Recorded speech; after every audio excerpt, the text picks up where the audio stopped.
this is just a notification about my English YouTube channel. Some new, let's say, video lectures are about to be uploaded or released on my English YouTube channel. I just want to notify you about the specific topic of those forthcoming video lectures. As you probably know, I have two YouTube channels. One of them is in Persian language because I'm Iranian, and the other one is in English language because I'm very interested in English language. And this notification is about my English YouTube channel, which its name or its title is Hooshang.Jahanpanah-Psychoanalyst, and its handle is Jahanpanah-Psychoanalyst. The specific topic of these upcoming video lectures is psychoanalytic repression. As you probably know, I have already uploaded 5 parts of getting familiar with clinical psychoanalysis video lectures on my English YouTube channel. This one is actually related to the same topic, I mean to become acquainted with clinical psychoanalysis, but its specific topic is psychoanalytic repression. So I'm not saying or mentioning the term repression per se. No, what I'm saying is psychoanalytic repression. You might be wondering why, because when it comes to politics, we have the same term, I mean repression. But given that I'm a clinical psychoanalyst and my field of work is solely clinical psychoanalysis, I would rather talk about psychoanalytic repression. There are 16 items and questions which I'm going to talk about every single one of them in the course of my talk, during those video lectures. I'm going to just name the items very quickly as a notification. Question number 1. What is psychoanalytic repression? Next item. When does repression occur? When does it occur? Question number 3. How does repression differ from avoidance? As some of you might know, in clinical psychology, particularly in CBT, and to be quite exact, in psychotherapy, we have the same term, I mean avoidance. That's why I actually jot down this question. How does repression differ from avoidance?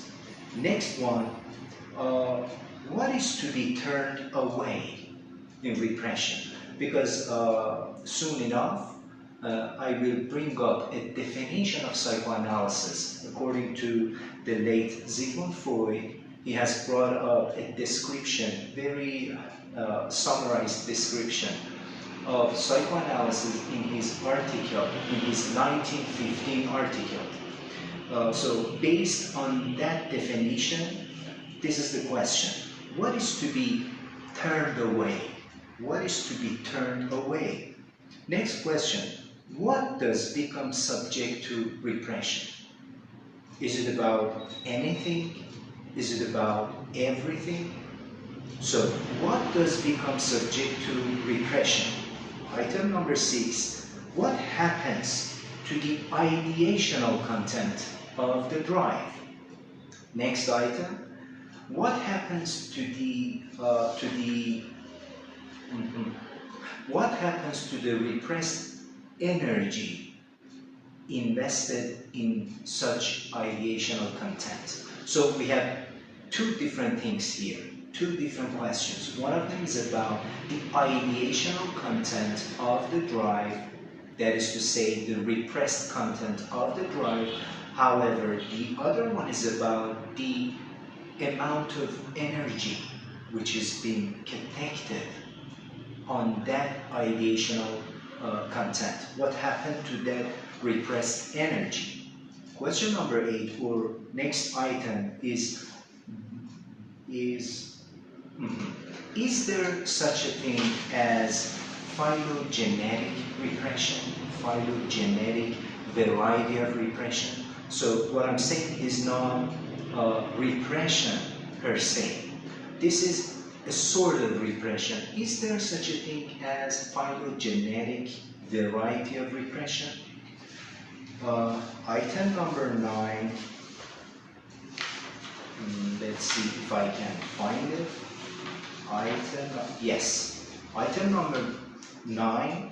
What is it that is chosen? What is it that is chosen as the object of anti-cathexis? What is it that is chosen as the object of anti-cathexis?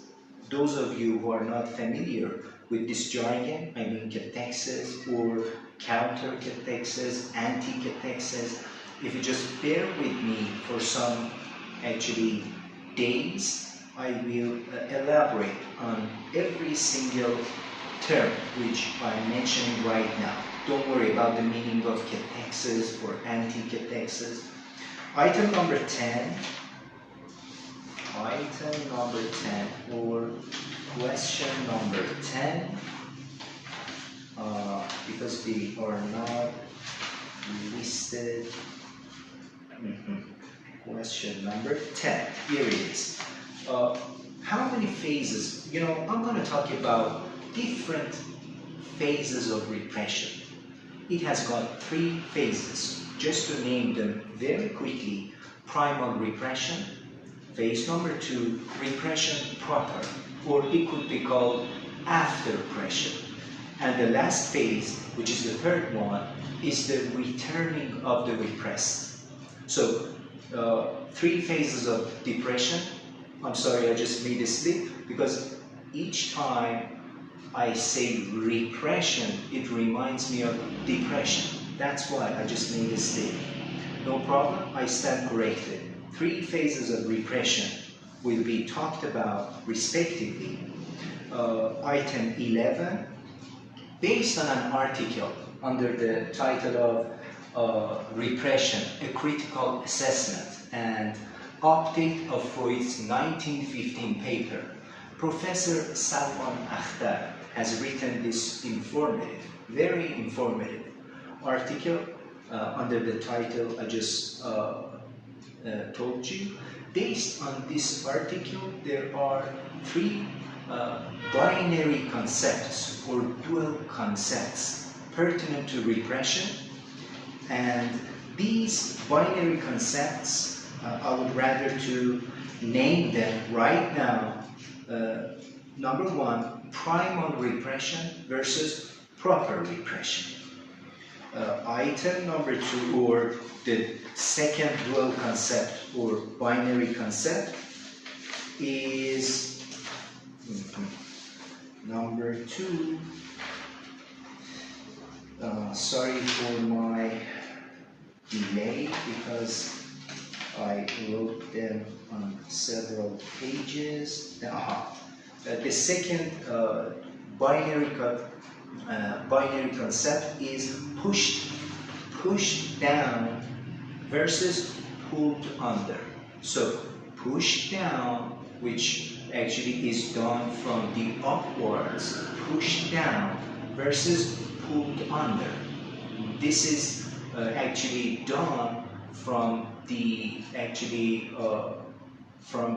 other side. They are in opposition to one another. One of them is from the upward, the other one is from the downside. So push down versus pull under, and the third one is banishment, rejection, forcing out versus return.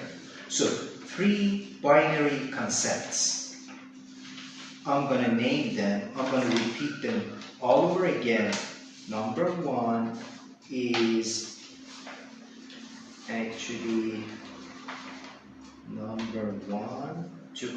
primal repression versus proper repression. Number 2, push down versus pulled under. And the third one, banishment or rejection versus return. So this is the next let's say, item. And next question is, so 3 phases of repression and binary concepts. Number 11. Number 11, I just said, number 11. Number 12, why has primal repression been initiated? Why has it been initiated? What makes it active? So we have the first phase of repression is primal one. Why has it been initiated? Question number 13, the next item is about anti-cathexis or counter-cathexis. Why do repressed contents reside in the unconscious? Why do they remain in the unconscious? Next one, the late Professor Sigmund Freud, he brought up 2 striking analogies to clarify the upward pressure of the repression. So I'm going to talk about these 2 telling analogies, and one of them is about a heckler. I will describe them in detail later on. One of them is about a heckler, the other one is about a cork. So 2 striking analogies which have been brought up by Sigmund Freud to clarify the upward pressure applied by the repressed material. Item number 15, okay, lots of things, as you know, lots of things have been repressed and it's only proper, but what happens to them after the repression? What happens to that material, to those contents? There are 5 pathways. There are 5 pathways for the returning of the repressed, such as parapraxis, dreams, negation, derivatives or unconscious derivatives, and finally transferences. 5 pathways for returning of the repressed.